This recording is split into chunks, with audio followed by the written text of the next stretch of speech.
আমাদের Rajarbagh police lines, public order management, POM, APBNs headquarter সহ অন্যান্য এপিবিএনস কার্যালয় সমূহ, সকল মেট্রোপলিটন এবং জেলা পুলিশ লাইন সহ সকল স্পেশালাইজড পুলিশ ইউনিটের সব অফিসার এবং ফোর্সকে আমরা ইতিমধ্যে নির্দেশনা দিয়েছি।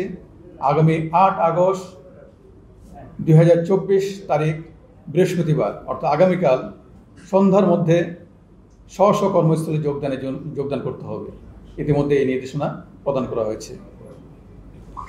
মেট্রোপলিটন পুলিশ কমিশনার এবং জেলার পুলিশ সুপারগণ স্ব অধিক্ষেত্রের থানা এলাকায় জ্যেষ্ঠ নাগরিক, পেশাজীবী, ছাত্র প্রতিনিধি, রাজনৈতিক ও গণমাধ্যম ব্যক্তিবর্গের সমন্বয়ে নাগরিক নিরাপত্তা কমিটি গঠন করবেন।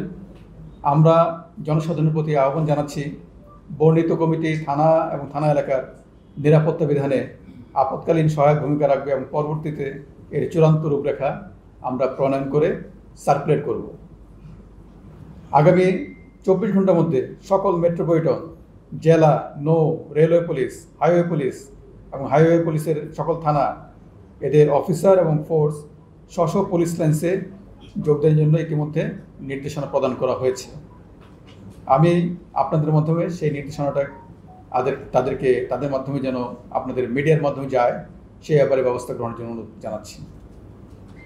আমি পুলিশ বাহিনীর শৃঙ্খলা বজায় রাখার স্বার্থে সকল স্তরের সহকর্মীকে সামাজিক মাধ্যমে কোনো প্রকার ব্যক্তিগত অথবা পুলিশ অ্যাসোসিয়েশনের নামে ব্যাচ হিসাবে বা অন্য কোনোভাবে কোনো ধরনের দাবি, মন্তব্য, প্রত্যুত্তর ইত্যাদি প্রদান করা থেকে বিরত থাকার জন্য অনুরোধ করছি, যেটি আমাদের শৃঙ্খলা বজায় রাখার স্বার্থে অত্যন্ত জরুরি।